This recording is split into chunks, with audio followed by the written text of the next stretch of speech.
All right, welcome everyone to another episode of the Wellness Cafe. Today we have Kristy Rodriguez on the show. Welcome, Kristy. Thank you. I'm excited to be here. All right, and for our listeners out there, why don't you tell them who you are and a bit about your journey? Sure. So, I am a holistic health coach. I'm also a yoga teacher and author, and I specialize in prenatal wellness and postnatal wellness. So, I started out as a teacher. I taught English to speakers of other languages and have my master's degree in education. But then I saw my dad go through two bouts of cancer. And as I watched kind of the progression of both of those illnesses, I got really interested in holistic health and holistic healing. And so I went to school and I got my certification, went back to school and got my certification as a holistic health coach. And throughout that process, I created my own business and started working with women of all different ages, all different health issues, and just supporting them from a holistic approach to becoming healthier and happier.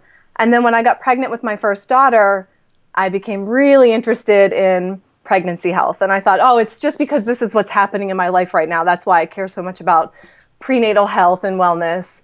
But 2 years later, when I got pregnant with my second daughter, it was still there and it just kind of took hold. And then that's when it blossomed. And I thought, this isn't just a blip on the screen. I'm really interested in women's health related to fertility health, prenatal health, and postnatal health. So I went back to school and got a specialization in prenatal health coaching and prenatal yoga teaching certification. So now I dedicate all of my time and my work to helping women during that specific phase of their lives. And that's kind of what inspired me to write the book Pure Nurture, just to support women even more with that time in their life.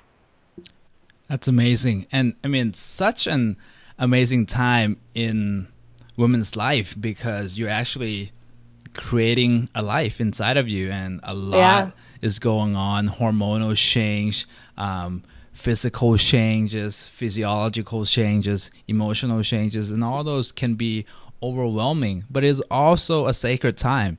So I think you're doing a special work there. I want to ask you about postpartum depression, which you mentioned in the book as well. Did that happen in your first child, or was it the second one? It was the first one. So I I didn't know I had postpartum depression. It wasn't until my daughter was about 9 or 10 months old. And that's when I had started weaning from breastfeeding. And with that, with that transition of stopping and slowing down breastfeeding, the hormones begin to change. And so I thought postpartum depression meant right after birth or a few weeks after birth. And I found out that it absolutely does not mean that, and that it can really come on at any time. And I think it had been coming on for a while, but then when I stopped breastfeeding, that's when it kind of really, became very dramatic and really was affecting my life in a negative way. Just different negative thoughts that were coming up, emotions, emotional outbursts, fear, just constantly being fearful of my daughter's health. And so it was pretty intense, but I did not know. And none of my friends or family had said anything. It wasn't until someone had said to me, I started seeing a therapist throughout my pregnancy, not for any specific reason, only because I thought I want to deal with all of my issues so that I don't put my issues on my daughter. So, after she's born, so it's kind of like I saw it as prevention, like I'm going to go see a therapist so I can be the best mom I can be. And so after I gave birth, I continued seeing my therapist because I found it to be helpful just in general, for just general well-being. And she's the one that said, I think you might be dealing with postpartum depression. And I said, no, I don't think so. And so she recommended that I go see someone, a specialist. And I went and she said, absolutely, that's what's going on. And so because of that, I just became even more interested in supporting women because I think that's something we don't talk about.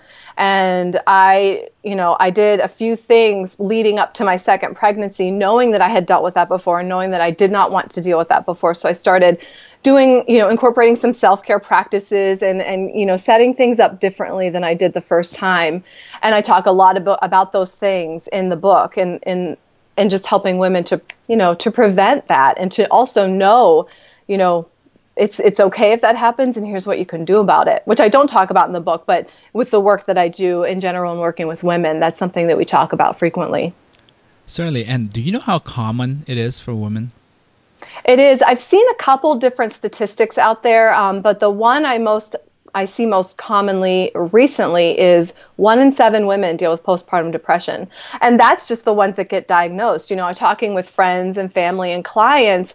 They say, you know what, I think that I had postpartum depression, and they'll tell me a few things that they were dealing with, but then they never saw a doctor, never really did much, about it. So then they weren't diagnosed. So it might even be more than that.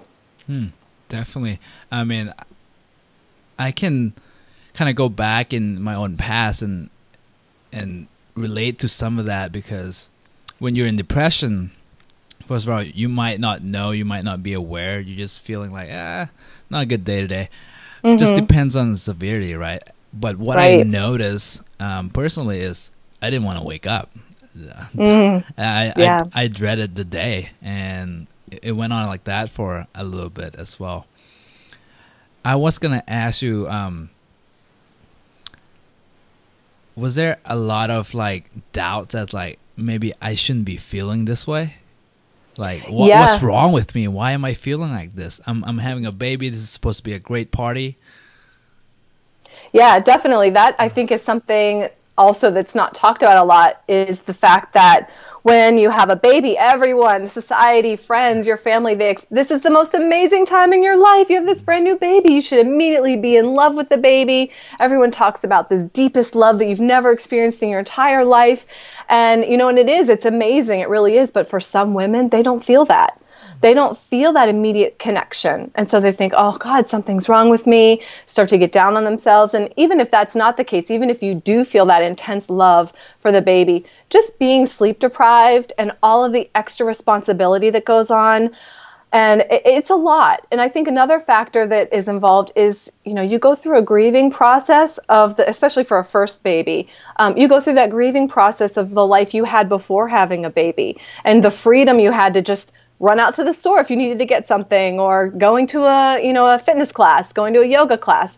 And now you have to figure out, okay, who's going to watch the baby? How am I going to bring the baby with me? It becomes a lot more to think about, and your life becomes a little bit more fuller. And so you're just thinking and dealing with things in a new way, in a different way. But everyone talks about how amazing it is and how beautiful and what an incredible experience and this new sweet little baby. And you think, oh, I shouldn't be having any negative feelings right now because this is such an amazing time. But we do have negative feelings, and it is totally normal. And I think the difference related to postpartum depression is what is that fine line between, dealing with all the newness, dealing with sleep deprivation, maybe not feeling your best, which is totally normal, and then what is postpartum depression, and how are those different? When do you cross that line into postpartum? Yeah, certainly, and a lot of it is awareness as well. I mean, culturally, depending on where you are in the world, for Americans, we tend to just go, go, go. I see women's work until about 8 months, right, pregnant. But maybe in Europe, they're able to take time off much earlier than that and acceptable in society. So I think there's a lot of that as well, because when we're just constantly working, we're demanded to show up in all these different areas of life, and also maybe not enough time with your own self to notice these little things and all these changes that are occurring in the body and in the mind as well. Yeah, that's a really good point. And I talk about a lot of those things in the book. A lot of European countries, their maternity leave is much longer than what we have here. I think our rates are some of the smallest time frame that you get amongst all the countries in the world. Women are expected sometimes to go back to work within 3 weeks 6 weeks of the baby's birth. And that just, when you see a 6-week-old baby, you realize, wow, this is still a very, very tiny baby. And I think that's something that needs to change in our country is giving women more time to rest, more time to be with their baby, and honoring that. And not only maternal care and maternity leave, but also paternity leave, and giving dads some time off too, because moms need support. I talk about that a lot in my work too, mothering the mother. We're working so hard on supporting this new life and this new little baby, but who's supporting us?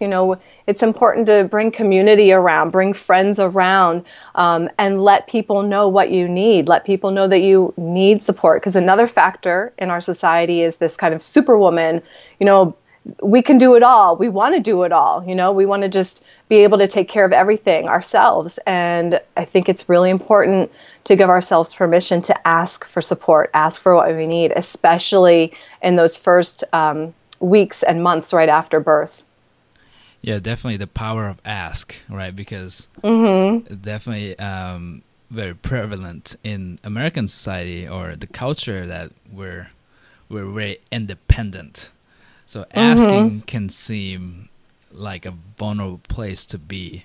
Did you have to find your own tribe as well, or did you tell your clients to go find your own tribe as far as like friends and people that are going through pregnancy at the same time? Moms? Yes, yeah. I encourage a lot of my students, prenatal yoga students, I encourage them to connect with each other, not to just come in, take the class, and leave. I've recently I set up a pregnancy circle or a new moms to be meetup 30 minutes prior to our prenatal yoga class, because they're already coming in to take yoga. So come in 30 minutes earlier. We sit around, we talk about all things pregnancy, all things motherhood, just so you know that you're not alone.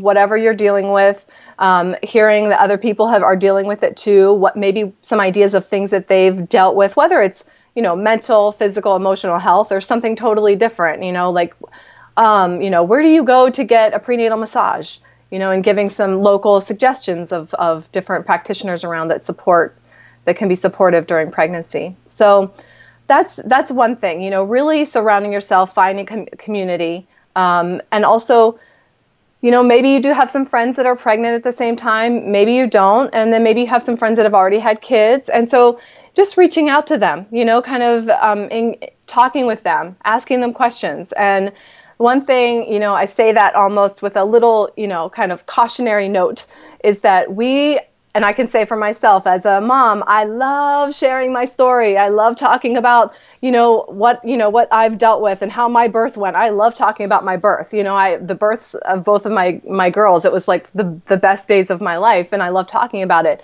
But if there's anything negative or scary in what your friends are sharing with you, you can press the pause button and say, I really care about you and I want to hear all about what you've gone through. But if it's any way going to make me anxious about what I'm about to go through, tell me afterward. Don't tell me your horror birth story if you have one. Wait and tell me after I give birth. Because in Pregnancy Circle last week, a woman had told me that her friend had told her about her birth story. And now she's very anxious about her birth.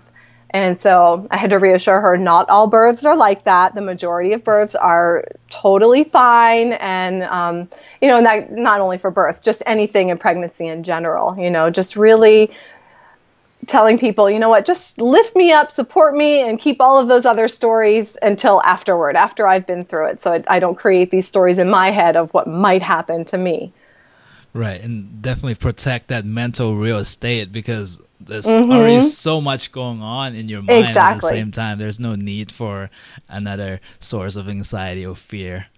Exactly. So I also say, keep all of the horror movies and drama and thriller and even the news. Like, just start to limit that. Even if you love it, just limit it during pregnancy, because you're taking all of that in, and that's affecting your hormones. That's affecting your cortisol levels. And even though it's not happening to you and you see it on the screen, sometimes our bodies will react as if it's happening to us. And everything we experience, our babies experience. So I always encourage, I think I talk about that in my book too, encouraging women to watch comedies, watch just, light, fun, relaxing things, just kind of keeping that, that sacred space around you while you're growing your baby. Your baby's growing and on to birth, and even after birth too. Did you meditate while going through pregnancy? I did. I did use meditation through both of my pregnancies, and I found it to be really helpful in staying calm and relaxed. And the one thing that I did in my first pregnancy is that I took self-care almost to a unhealthy level. So I made self-care like an action item on my to-do list. I had to go to so many yoga classes. I had to meditate. I had to read these specific books. And as I was going through my pregnancy, I realized all of these things that I'm doing in order to help myself be healthier and feel better, I'm actually taking them to an unhealthy level. And I need to take it back a few notches. And I realized that, well into the pregnancy. But I think I say that, just to kind of also let women know that that is a possibility. Sometimes we can take healthy eating and exercising to an unhealthy level. And so, so if you notice that you're taking your self-care to an unhealthy level, just notice that and then change it up a little bit. Maybe not worry so much about how much you're exercising or how many yoga classes you're going to, whatever that thing is for you, and bringing some more acceptance and relaxation about it into your life. So I did that more with my second pregnancy. I didn't go to yoga as often, and I still meditated, but I didn't make it a major to-do on my list. It was just more of an enjoyable aspect of my life that I knew helped me to feel better. Right, definitely. It's such a paradox because sometimes you all want these things because you want to optimize the body, you want to optimize the baby, you want to optimize the delivery process, and it ended up becoming stressful, right? So healthy eating is one example. You become so strict that especially if you're not used to that lifestyle, and coming in trying to change everything with the already changing body and physical state, it can be, it can backfire on you. Definitely, for sure. Yeah, definitely. I mean, it really is looking at your well-being from a holistic approach. And so if you're eating all the organic vegetables and fruits, and you're eating this great diet that is just, that you think is just full of nutrients and super healthy, but if you've got an intensity around it and you're creating stress around it, trying to make it perfect, then it's not going to be that healthy. You're not going to assimilate the nutrients as much. You're going to be increasing those stress hormones in your body. So, it's looking at all of the different factors involved, and same thing is, your healthy eating. If you're eating all of that great nutritious food, but yet you're in a job that doesn't feel good and you're going, to work and feeling completely stressed out every day, there's still going to be an imbalance. And so trying to look at your, kind of the whole picture, and trying to bring everything as much as you can back into somewhat of a balance. And I think balance is a myth. I think we can get to balance, and then we come out and we go back in, and it's just this wave. And so it's bringing yourself back into balance as often as you can and with as much ease as you can. Right. I always say that it's balancing, right? You never get there. Yes. It's like a teeter-tot. You just keep doing it. But just to make sure you're aware that, okay, well, I start to fall one way, so I'm going the other, and just do that in, like you said, with ease, or at least with acceptance and with empathy. Mm-hmm. And this can be applied to anyone, pregnancy or not, male or female, and just to approach the healthy lifestyle with, I guess, more empathy. Empathy and acceptance. Yep, the key to sustainability. That's right. Otherwise, it's not going to last if your heart doesn't like it. That's right. That's right. And when I was writing Pure Nurture, I came every every aspect of the book. I came at it from acceptance, from love, from an affirmative point of view, because I found that when I was pregnant and I was looking for pregnancy books, so many of them come from kind of that intensity, that to do and what not to do and what you should eat and what you shouldn't eat. And it really felt like a lot of them were coming from a fear-based place, like all the things that could go wrong. So I wanted to be really sure that as I was writing my book, I was sharing a lot of things, a lot of self-care ideas and tips, but that when women are reading the book, that they never feel that this is something they have to do, or they never have to feel badly about, oh, I didn't do that, or I'm not doing that. It's really coming from a place of love and acceptance and non-judgment, to say, these are some ideas. Take some of these ideas, maybe not all of them, and try them on and see how they feel and see how it fits for you. And if it fits, great, keep it and maybe incorporate it into your lifestyle. And if it doesn't, then leave it and move on.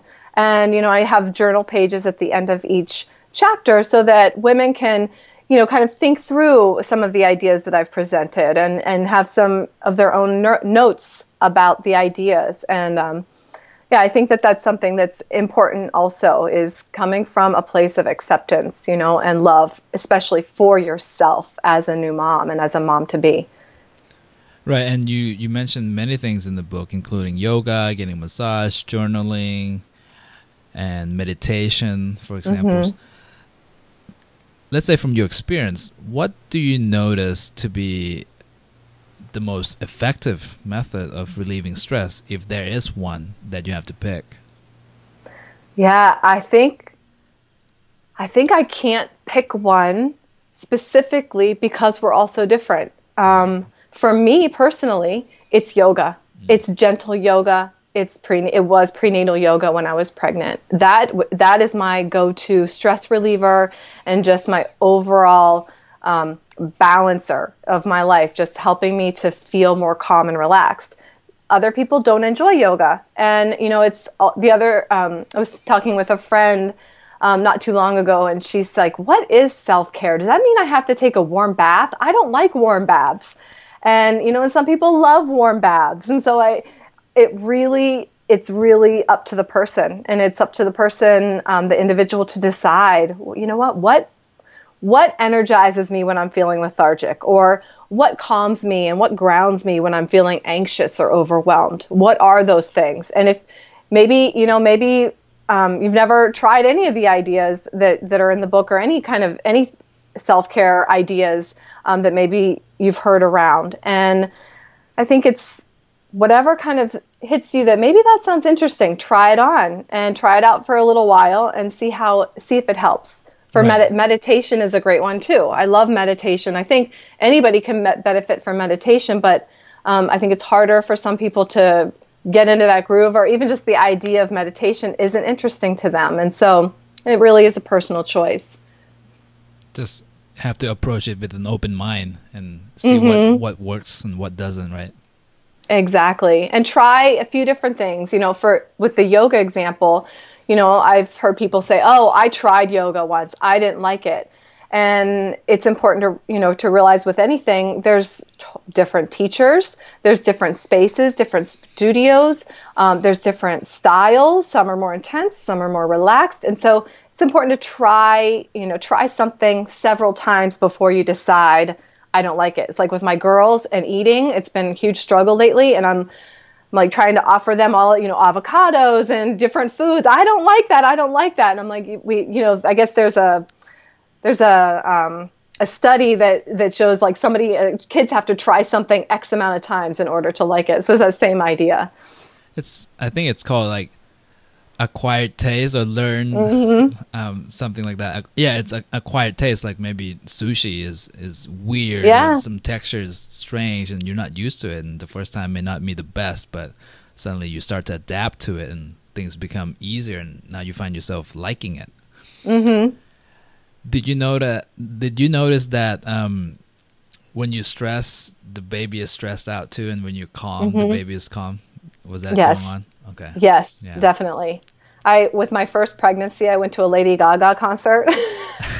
And my little baby was like, ah, I was like, that was probably not a good idea. That's funny. I had a great time, but I could tell that, like she was definitely in there, just kicking and moving more. I just felt that she was a little bit, May, may, aggravated by that, maybe. maybe she was enjoying the concert. You know what? Good point. She might have been in there dancing. Definitely, just jiving with you. Yeah, yeah. Is there anything that you learned while you were writing the book that you didn't learn while you were going through it? Did that question make sense? Yes. I'm trying to think because most of the things in the book are all things that I've either used during my pregnancy or have used since as a parent, as a mom. The one thing, looking back, the one thing that I gained from writing the book and just bringing more awareness around was the idea around your team.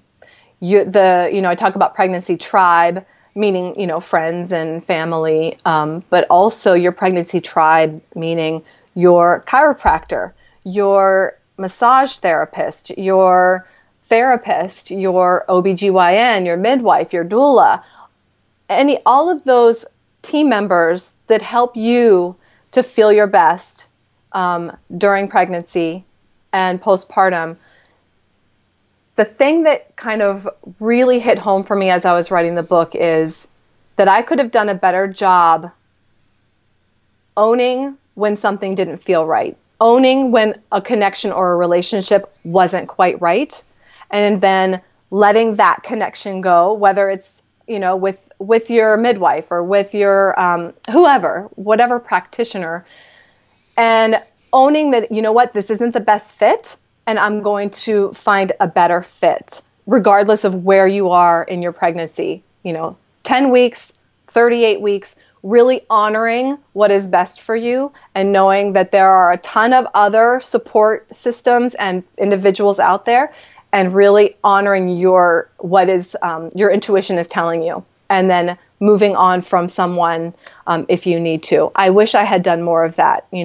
I was very concerned about what people would think. I was also like, oh, I've been in this relationship for X number of months or years.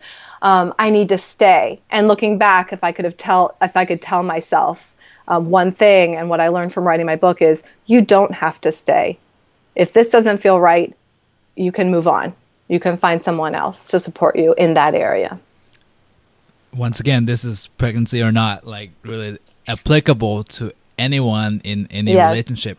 And I think a lot of times it could be the indecision that is killing you in that instance, because it doesn't feel quite right. But again, it's not that bad neither.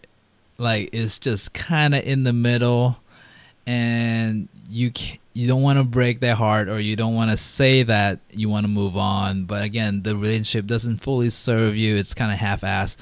And that could be probably most damaging to stick around, because if you know that right away this person is a jerk or an asshole, you're probably going to leave right away, right? Mm-hmm. Yeah, if they do something specific. Like it took me 7 months to get pregnant. And so in those 7 months, I started doing acupuncture. And I did a few rounds of acupuncture, and then I got pregnant right after starting acupuncture in about the 6th, 7th month of trying to get pregnant. And I went in, I was so excited to tell my practitioner that I was pregnant. And I went in, and she walked in the room, and I said, guess what? I'm pregnant. And she looks at me and says, well, don't expect it to stick. I was done. I was done in that moment. So when it's like that specific, you can say, I'm leaving. But if they're generally fine and everything seems fine, but then it's just something inside of you that's saying, I'm not quite feeling 100% here, that is when it's the hardest part. At what point you decided that, okay, well, this is definitely my passion and I have to write a book? It was a slow process. It's really funny because after I started getting into this work, I had a friend of mine reach out that I hadn't seen in several years. And she said, "Oh my gosh, I can't believe that you've decided to dedicate your life to this and your work to this, because I remember when you weren't even sure you wanted to have kids." And I stopped for a minute and I thought, "Oh my gosh, that's true. I didn't know if I wanted to have kids. I conveniently forgot that." But as I thought about it, I remember I would be in Barnes and Noble or Borders and walking around, and I would see the pregnancy, childbirth section, and I would literally have like this physical sensation and reaction like, "Oh, I can't go over there." I just never felt ready. I just never felt ready. And I wasn't sure if I wanted to have kids. And the question that I asked myself was, when I'm 50 years old, do I want to have children in my life? And the answer was absolutely yes. So I knew then I want kids. And then, and then also just getting older and, and I thought, well, if I definitely know I want to have kids at 50, then probably should jump right in and do it. I just never felt ready. I always felt like I was 25.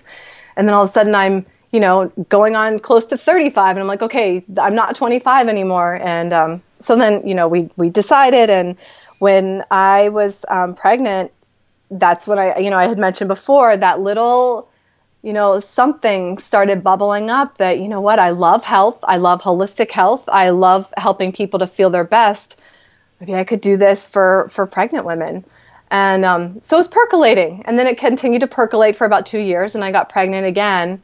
And I thought, you know what, it's percolating and it's getting bigger and growing bigger. And it was really through my second pregnancy and after my daughter was born, that's when I decided to go back. And it wasn't like, okay, yes, I'm going to do this. It was, I'm going to go back to school and I'm going to study this and see how I feel.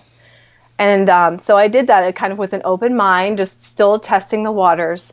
And then it was through the education that it really started to stick. And when I went in to observe my first prenatal yoga class with my prenatal yoga training, I sat in the back of the room and it was seeing all of the women, facing the front of the room, all these women, that were pregnant, and tears just started rolling down my eyes, down my cheeks. And I knew in that moment, it was like one of those moments. And I was like, this is where I'm supposed to be, because this just feels so right. And I want to support women in this special time in their lives. Awesome. Seems like you're right in it. You're passionate. You're definitely driven, and you're affecting a lot of lives. So I want to acknowledge you for that, to really be there for women through the sacred time, which is having babies, especially their first one, because you don't know what to expect. No one told you. There's no manual. I mean, there might be, but not firsthand experience is definitely different, because things come up and you don't know who's going to be there to support you, who's qualified to help me. Right. So where can people find you and learn more about you and get your book? So my book is available on Amazon. If you just go to Amazon and search Pure Nurture book, it'll come up. And also on my website, purenurture.com. And then I'm really active on Instagram and Facebook as well. Sharing lots of inspiration around pregnancy and motherhood and all of the things we talked about today. All right. So listeners, if you want to follow Kristy, definitely check her out. And we'll also include all of the link in the show notes. So Kristy, we've had a great conversation.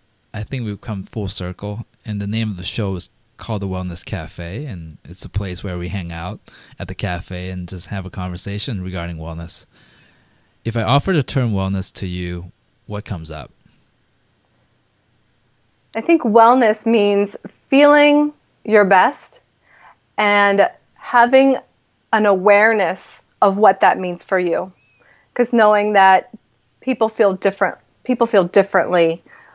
Feeling your best can look differently for different people. So knowing what that feels like for you, and then having your specific tools that you use to help bring you back into feeling your best when you're not feeling your best. Because we definitely go through different phases and times in our lives where, things come up, things happen. So what are the things that help you to continually come back and increase your well-being? Thank you. Thank you.